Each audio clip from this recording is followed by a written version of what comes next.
yafqahu qawli. Subhanaka la ilma lana illa ma 'allamtana innaka antal alimul hakim. Allahumma salli ala abdika wa rasulik sayyidina Muhammad wa ala alihi wa ashabihi wa tabi'it tabi'in wa man tabi'ahum bi ihsanin ila yaumiddin, amma ba'd. Alhamdulillah, kita panjatkan puji syukur kita kepada Allah Subhanahu wa taala yang dengan limpahan rahmat dan karunia-Nya hingga subuh pagi ini kita masih dalam keadaan iman dan Islam, sehat jasmani sehingga kita dapat melaksanakan sholat subuh berjamaah. Kemudian kita lanjutkan dengan bincang-bincang kita sebagaimana yang kita adakan pada setiap subuh minggu. Mudah-mudahan kita berharap kepada Allah Subhanahu wa taala semua amal yang telah kita kerjakan maupun yang akan kita kerjakan diterima di sisi Allah Subhanahu wa taala. Amin ya rabbal alamin. Bincang-bincang kita subuh pagi ini kita melanjutkan bincang-bincang kita dari minggu yang lalu, itu bab keringanan dalam masalah ijab aroya atau akad aroya ya. Kita masuki hadis yang ke-6 ya. Bersumber dari Jabir bin Abdullah radhiyallahu taala anhu, mudah-mudahan Allah ridha kepada keduanya, di mana Jabir bin Abdullah ini berkata ya, qala Rasulullah sallallahu alaihi wasallam, telah bersabda Rasulullah sallallahu alaihi wasallam, lau ba'ta min akhika samaron, kalaulah engkau membeli ya, dari saudaramu samaron buah-buahan, baik anggur atau buah-buahan yang lain. Kemudian fa'asabat hujaihah, kemudian buah tersebut mengalami pembusukan. Pembusukan sebelum akad terjadi atau sesudah akad terjadi. Fala yahillu laka, maka tidak dibenarkan, artinya tidak halal bagi engkau anta khudhu minhu syai'an, mengambil sesuatu harga dari harga tersebut. Makanya kalau kita jual buah apa harus dijelaskan ya. Ini nanti kalau ada yang busuk, saya minta maaf karena ini kita jual secara keranjang ya kan. Jadi di situ ada akad yang jelas saya. Karena hadis Rasulullah melarang kalau yang dimaksud itu membusuk semua atau sebagian ulama sampai 50% ya kan. Maka kita tidak boleh mengambil ya, tidak. Taruhlah kita masuk jual buah langsan namanya, dimasukkan dalam karung. Kemudian yang tadinya bagus masuknya lalu keluarnya setelah terjadi ijab jual beli lalu membusuk, maka itu tidak boleh diperjualbelikan lagi, maksudnya yang maksud tidak halal itu ya. Nah, kalau namanya ambil aja karena buah ini sudah banyak yang busuk, nanti dipilih aja yang bagus tinggal dimakan aja ya. Kemudian Rasulullah nanya bima ta'khudhu mal akhika bighairi haqqin, dengan jalan apa kamu akan mengambil harta saudaramu, artinya menerima bayaran ya. Menerima bayaran bighairi haqqin, dengan jalan-jalan yang tidak benar. Maka itu artinya itu termasuk riba. Jadi harganya itu haram. Karena itu tidak diperbolehkan ya. Atau memang akadnya kan ini bilang ini buah sudah waktunya sudah 3 hari. Maaf aja nanti kalau ada yang busuk dan sebagainya. Sesuai dengan waktu yang sudah dilalui, maka itu akad jelas ya. Kalau orang mau berarti mau menerima apa adanya. Hadis ini diriwayatkan oleh Bukhari Muslim. Wa fi riwayatin, dan menurut riwayat masih dalam kaitan riwayat dari Jabir, anna Nabi sallallahu alaihi wasallam sungguhnya Nabi sallallahu amara bi wad'il hawaij ya. Rasulullah sallallahu alaihi wasallam memerintahkan biwatil hawaij, dengan membuangnya hawaij buah-buahan yang sudah busuk. Ini tidak perlu dijual belikan lagi ya, karena merugikan pihak yang pembeli ya. Kalau kadang-kadang orang tidak mau terima rugi, busuk pun dijual ya. Busuk pun dijual. Nah, itu tidak dibenarkan dalam Islam, sehingga dalam hasilnya akan mengurangi keberkahan dalam hasil usaha kita ya. Kemudian hadis yang ketujuh, ya. Dari Ibnu Umar radhiyallahu anhuma, mudah-mudahan Allah ridho kepada keduanya, anin Nabi sallallahu alaihi wasallam, bersumber dari Nabi sallallahu alaihi wasallam bahwa Rasulullah sallallahu alaihi wasallam bersabda, kata Ibnu Umar, mani bata anakhlan, barang siapa yang membeli pohon korma, nakhlan itu pohon korma yang sudah berbunga, sudah berbunga, ba'da'an tu'abbar, setelah dikawinkan, kayak beli batang salak, batang salaknya sudah berbuah kemudian sudah dikawinkan, famazaraha, maka harga fasamaroha, maka buahnya lil ba'i, itu milik penjual bukan milik pembeli, karena yang menangawinkan tadi adalah penjual. Artinya orang yang memiliki pokok pertama. Al-fatamaroha al-bai' alladhi ba'aha, yaitu batangnya atau buahnya masih milik pembeli, kecuali memang ada akad yang beda, beda akad, karena harus dijelaskan ini udah aku kawinkan sekian pokok, itu ada akad upah kerjanya kalau dijelaskan. Illa ayyashtaritul mubta, kecuali pembeli memberikan syarat, memberikan syarat, tapi aku mau membeli walaupun sudah dikarikan, kamu tidak mendapatkan upah, yang penting sudah itu, kalau sudah kamu jual itu hak milik saya, maka itu diperbolehkan. Diperbolehkan. Itu hal-hal yang berkaitan kalau kita menjual buah yang sistemnya dikawinkan. Kalau kayak langsat kan dikawinkan, sama dengan dengan korma. Itu hal-hal yang berkaitan dengan jual beli buah-buahan dan pokok yang dijual secara buah dikawinkan. Sekarang kita masuki bab yang kelima, yaitu Abu Salam. Bab akan menceritakan salam. Salam itu kita beli barang melalui pesanannya. Itu salam, akad salam namanya. Seperti beli online, itu kan termasuk akad salam. Kadang kita hanya pesan, tidak tahu barangnya, paling melihat foto. Foto itu bisa meleset dari contoh beli celana dalam, beli celana dalam. Kayaknya ini ukurannya L atau M atau XL. Sampai ke rumah kita itu, saya budak di rumah bisa kayak gitu. Double XL dibeli, karena dilihat besar. Memang ukuran biasa kan double XL sudah besar. Tapi setelah barangnya sampai tidak cocok karena masih kekecilan.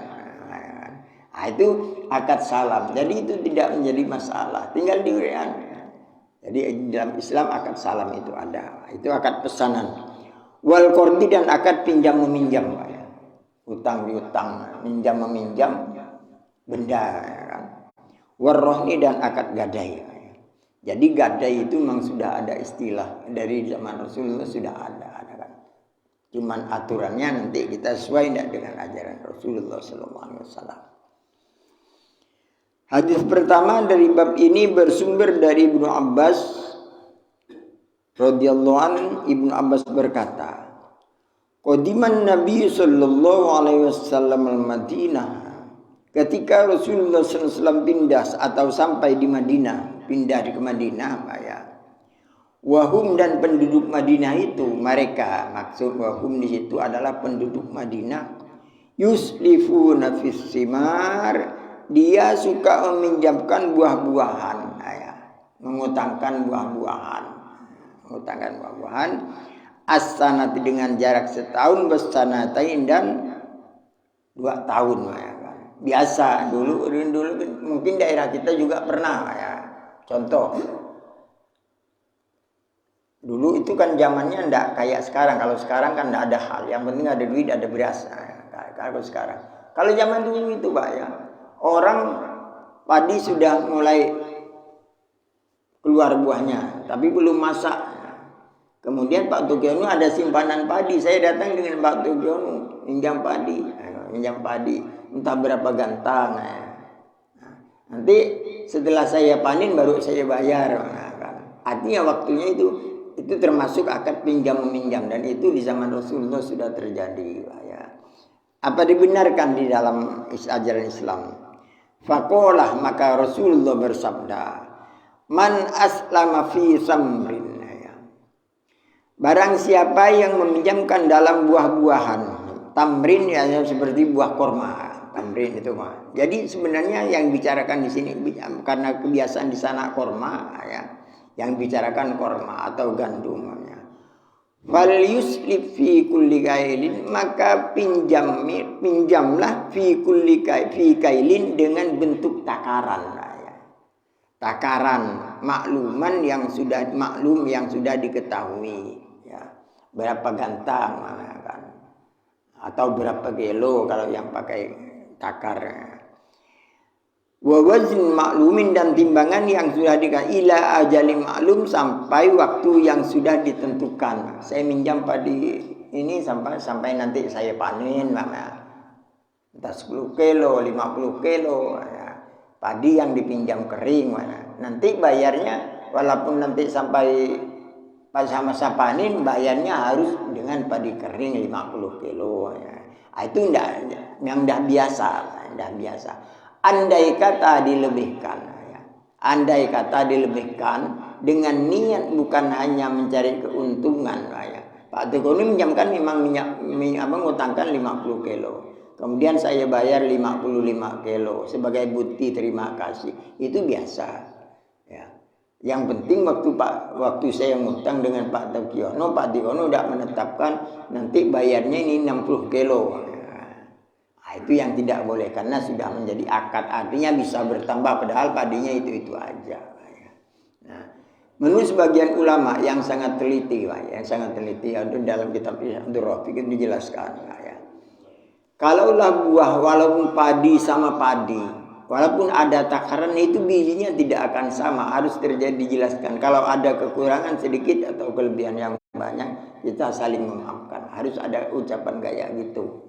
Itu yang dijelaskan karena memang ya korma itu walaupun pakai timbang itu kan tidak sama jumlah bijinya. Itu yang dimaksud oleh para ulama yang sangat hati-hati ya. Jadi sampai waktu yang ditentukan, artinya boleh minjam kita dalam hal untuk makanan hari-hari dengan catatan waktu yang dipinjam itu dipastikan. Kalau minjam setahun atau dari sekarang sampai musim panen, itu biasa ya. Dan itu diperbolehkan dalam Islam. Yang penting kita minjam tidak boleh sistem karung ya. Sistem karung itu kan ada karung yang 50 kilo ya, takaran 50. Padahal itu kalau diisi padi dengan baik itu bisa 60 kilo ya. Itu tidak bisa. Jadi harus ada jelas takaran atau timbangan yang pasti, itu yang dibolehkan. Ini diriwayatkan oleh muttafaqun alaih oleh Bukhari Muslim, dan menurut Bukhari man aslafa fi syai'in, maksud yang man barang siapa yang menyimpan fi syai'in sesuatu, artinya apa aja yang dipinjamkan yang penting itu jelas takarannya, maka itu diperbolehkan ya. Jadi oleh karena itu memang takaran dan sendiri dianukan kalau tidak sama takarannya ya, itu terjadi kecurangan. Takarannya sama, kualitas bendanya yang dipinjam itu ya, yang jelek. Walaupun sama 50 kilo ya. Tapi kualitasnya beda. Padi dulu kita minjam padi bersih, kemudian campur padi yang kurang kualitasnya dengan padi yang kurang isinya padi ampak ya, yang tidak ada isinya dicampur ya. Maka itu tidak boleh karena itu penipuan namanya. Sehingga dalam Al-Quran itu ada kalimat wailul lil mutaffifin alladzina idza ta'du 'alan nas yastawfun wa idza kalum aw wazanuhum yukhsirun. Kalau dia menukar untuk dirinya takarannya full dan kualitasnya bagus. Tapi kalau menekankan orang lain maka itu mencurangi. Itu yang dilarang dalam Islam. Hadis kedua bersumber dari Abdurrahman bin Abza ya. Abdurrahman bin Abza ya.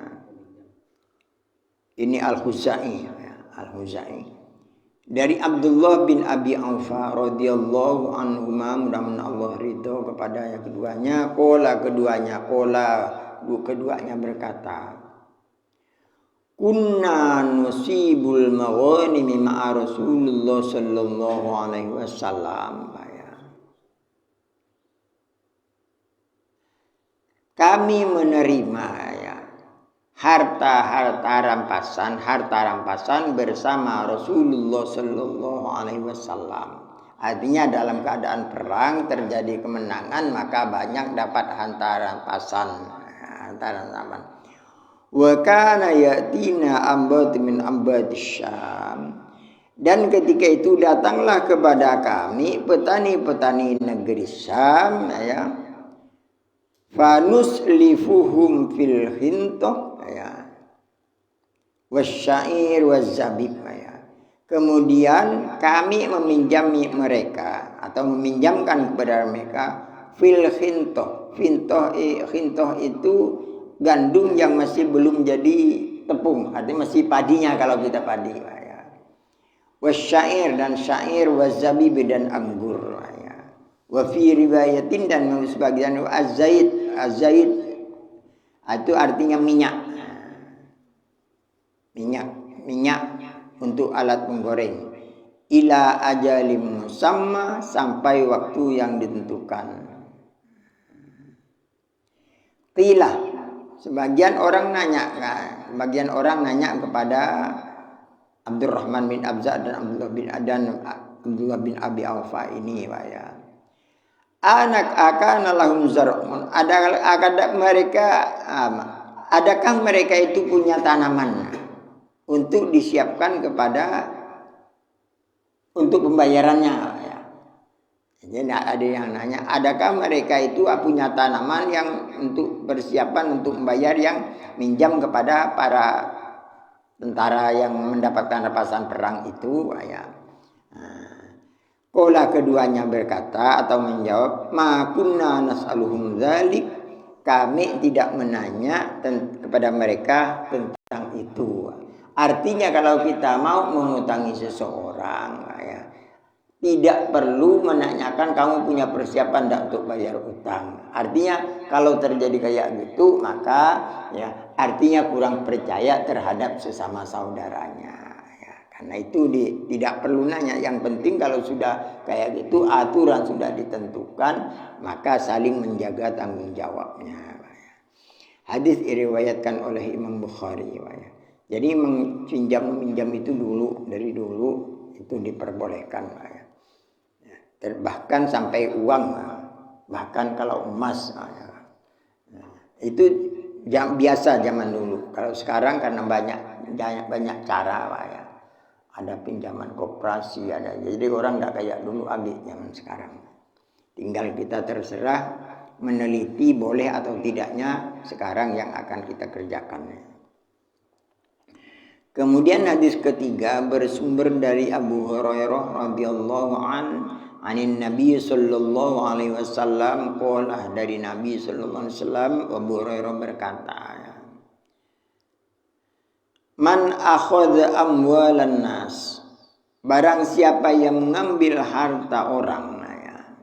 Nas itu artinya manusia. Harta apa aja, yang penting berupa harta, walaupun itu benda. Benda apa aja. Yuridu, dengan punya tujuan untuk mengembalikannya, artinya membayarnya. Artinya untuk mengembalikannya atau untuk membayarnya. Addallahu anhu, maka Allah akan memberikan jalan keluar untuk membayarnya. Addallah, maka Allah artinya memberi jalan untuk bisa membayarnya. Artinya kita insyaallah mendapatkan kemudahan untuk membayarnya kalau kita memang niat untuk membayar.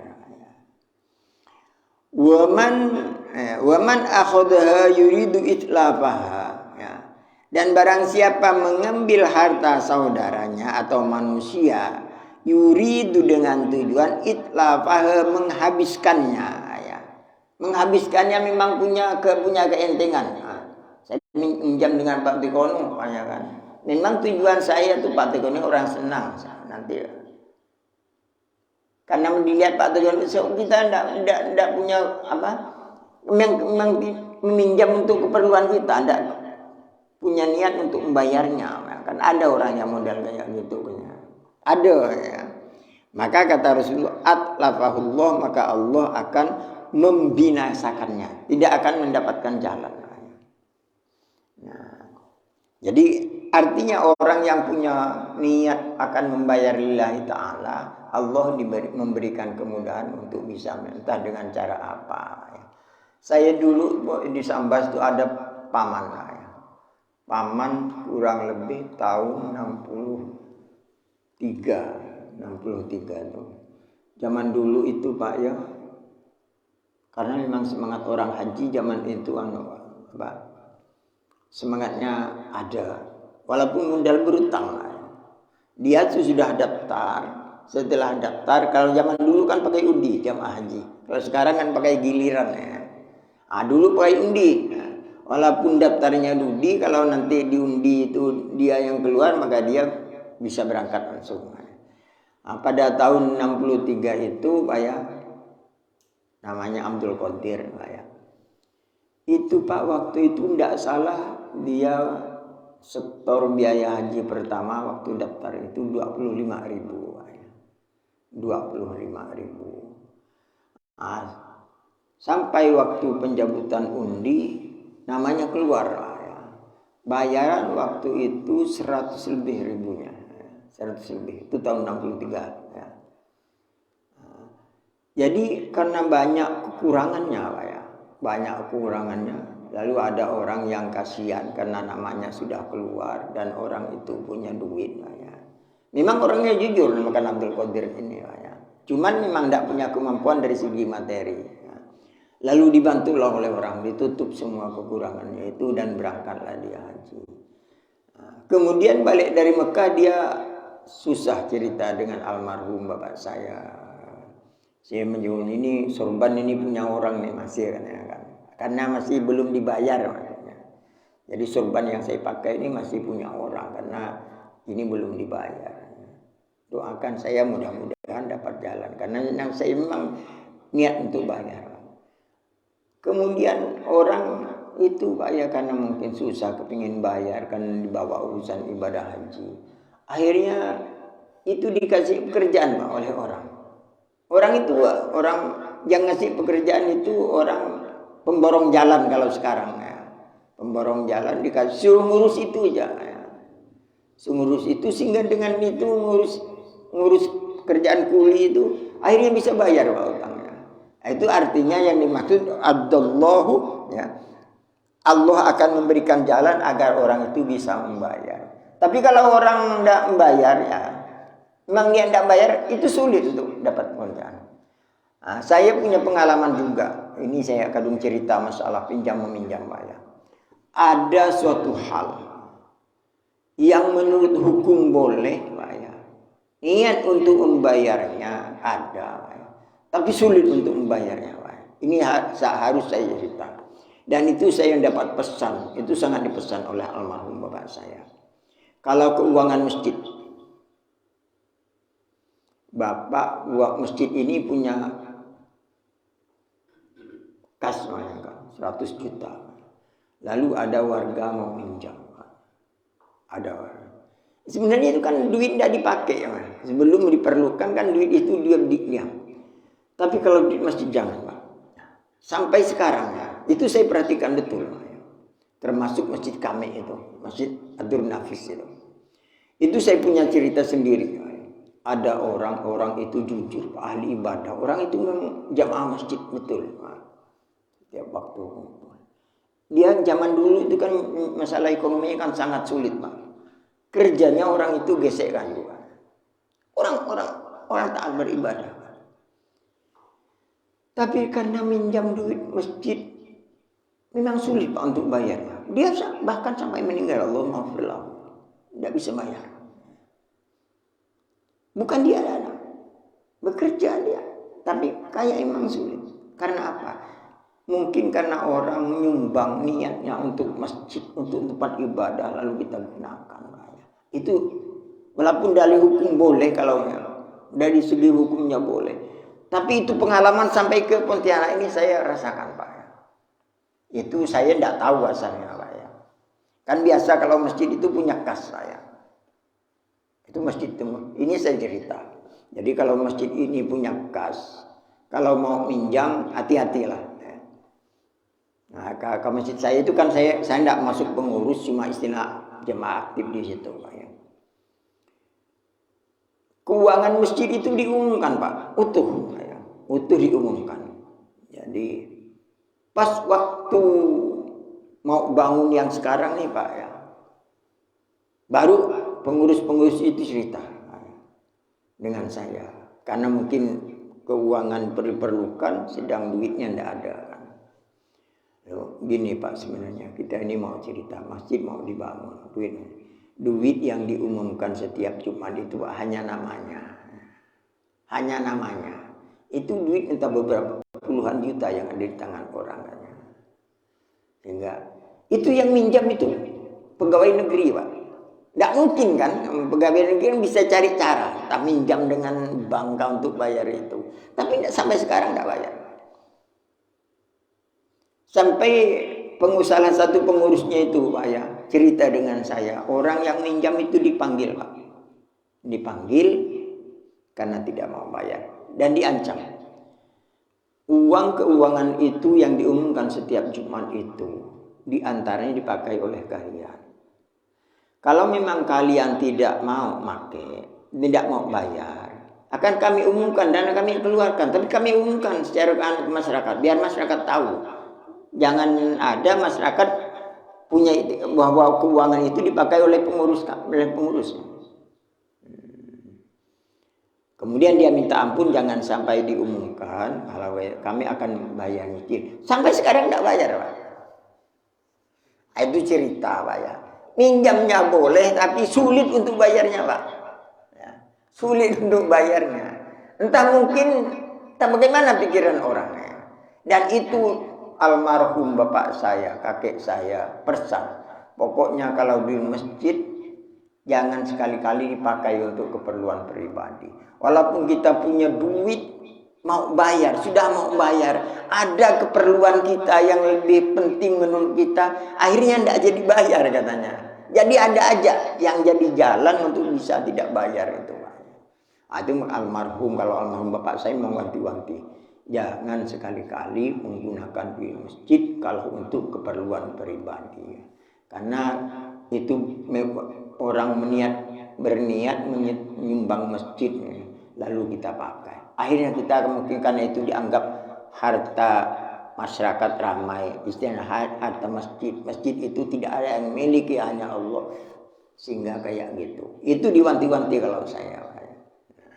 Jadi oleh karena itu masalah keuangan masjid itu hati-hati.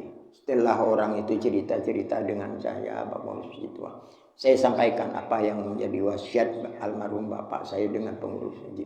Mulai sekarang, siapapun orangnya yang mau minjam, termasuk saya sendiri, saya bilang, jangan dipinjamkan. Alasannya mudah, saya bilang. Duit masjid ini yang diumumkan memang ada, tapi ada di bank. Kalau hanya perlu mau kalian minjam, saya tidak akan mengeluarkan itu dari bank. Kalau bapak mau meminjamkan, bilang boleh kalian minjam, tapi ini bukan duit masjid, ini duit saya, pasti saya tagih. Alhamdulillah semenjak itu tidak ada jangan. Maksud sampai sekarang itu. Maka ini saya ceritakan ya. Itu rezeki hukum boleh Pak. Boleh digunakan. Dipinjam, tapi untuk bayarnya itu yang sulit, sehingga berlarut-larut, berlarut-larut. Nah itu pegawai negeri sampai pensiun sekarang tidak bayar. Nah, itu bukan hanya cerita kosong, itu pengalaman yang nampak di mata saya dan saya betul-betul bergelut dalam hal itu. Ya. Itu masa pinjam ini masa koperasi itu ada akad koperasi udah pernah arisan. Iya.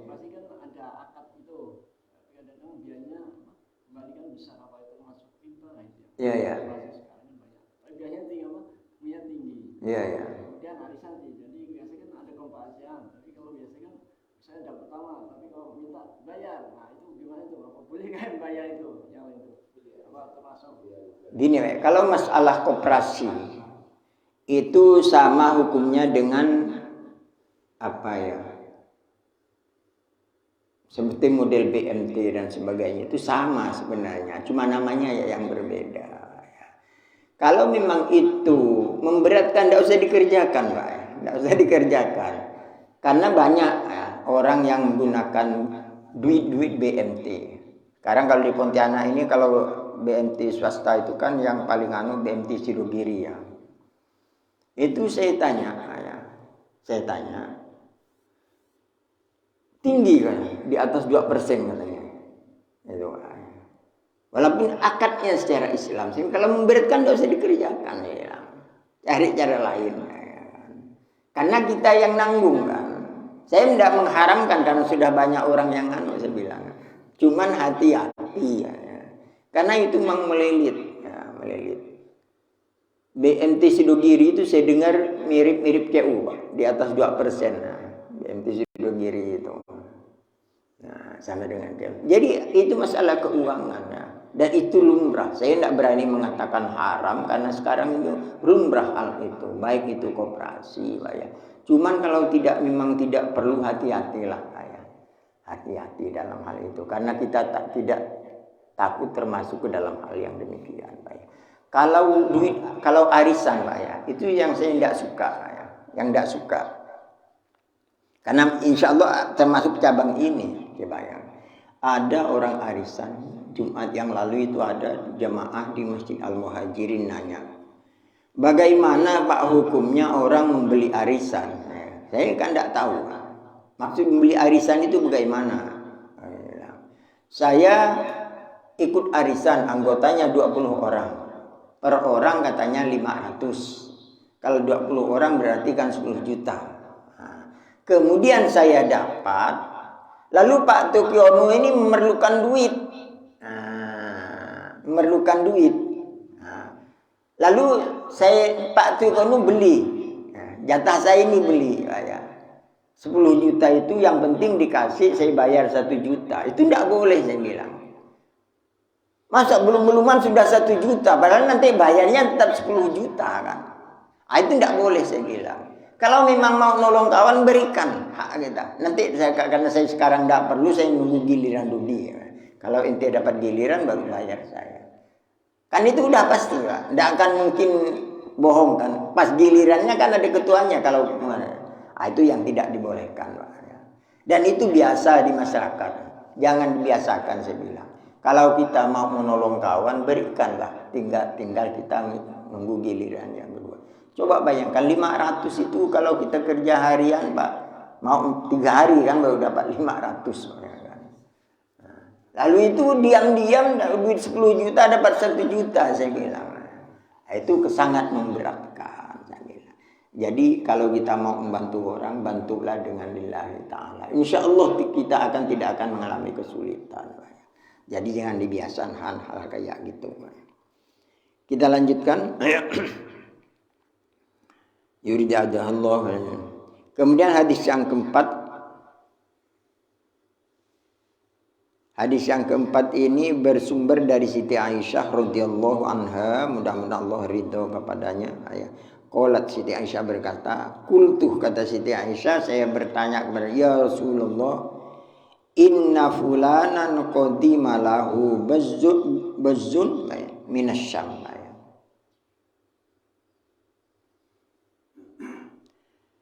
Sesungguhnya si fulan telah datang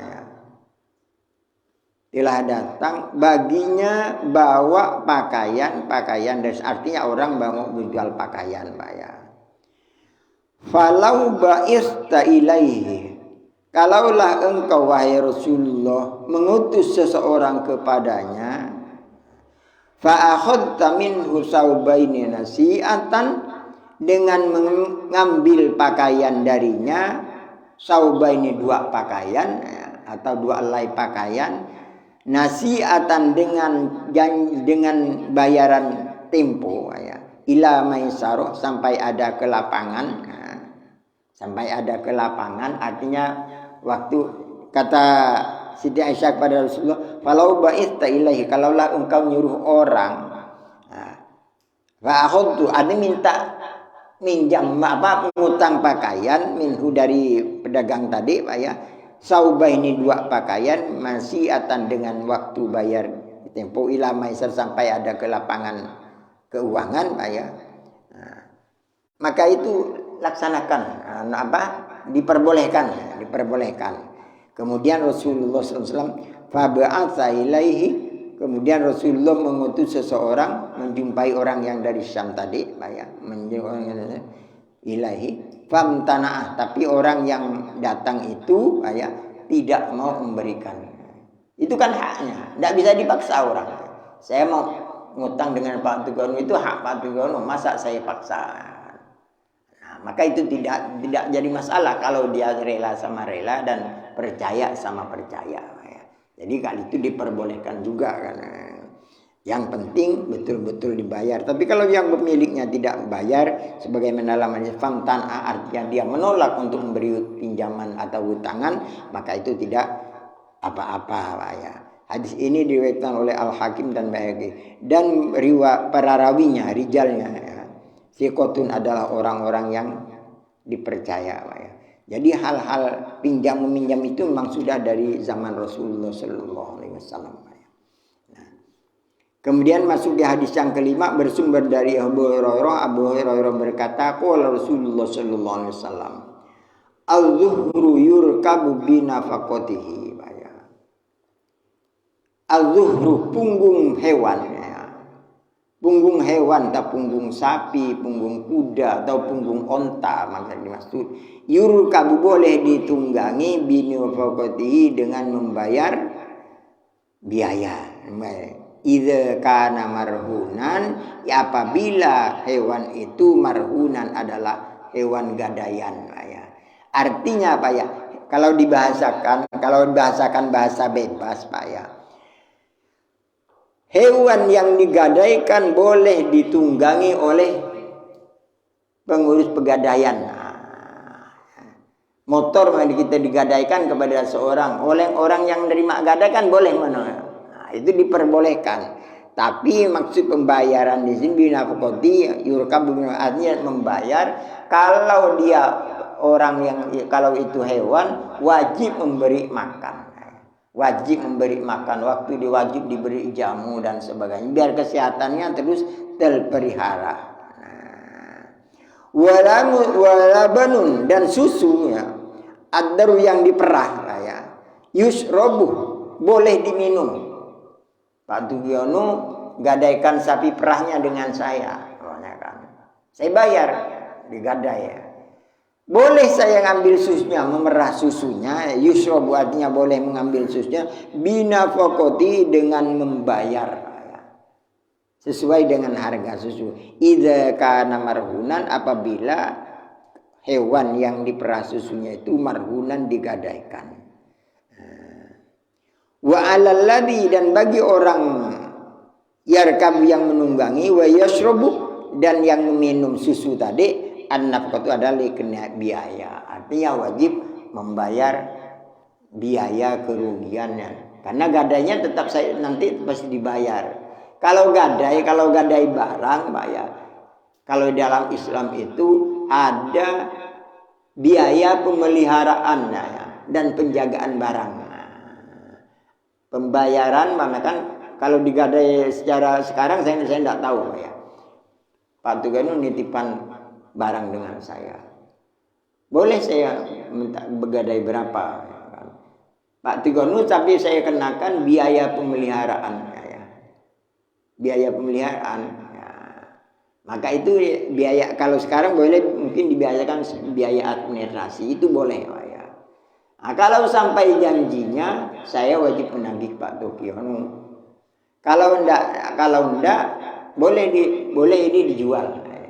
Boleh ini dijual. Barang gadaian ini boleh saya jual karena sudah sampai waktunya. Pak Tugiono tidak boleh nembus. Tapi sisa dari uang yang saya pinjamkan dengan Pak Tugiono karena gadai, itu tetap wajib dikembalikan. Sisanya, namanya Pak Tegono minjam duit saya 5 juta. 5 juta, taruhlah gadaikan motor yang sudah agak dah second namanya kan. Janji 1 tahun. Setelah 1 tahun waktu saya pakai, saya servis, semuanya saya urus sebagaimana keadaan yang saya terima, Kemudian setelah sampai 1 tahun, kan Pak Tigiono tidak bisa bayar atau memang tidak nak bayar. Sampai waktu 1 tahun motor itu boleh saya jual. Boleh saya jual. Kalau saya jual, laku sampai 6 juta, maka yang 1 juta harus saya kembalikan dengan kan bukan hak saya. Duit saya 5 juta sudah dapat. Saya untung mati lagi. Maka uang itu harus dikembalikan itu kalau dalam Islam. Jadi Pak Tigorno tak rugi walaupun pegang Pak Toge ini harganya tak juta kalau nak dijual.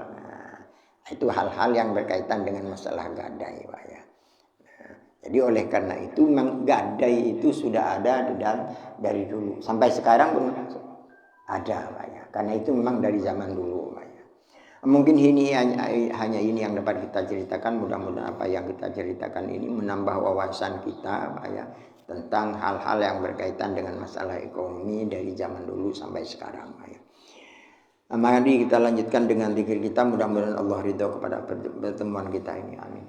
Ala hadin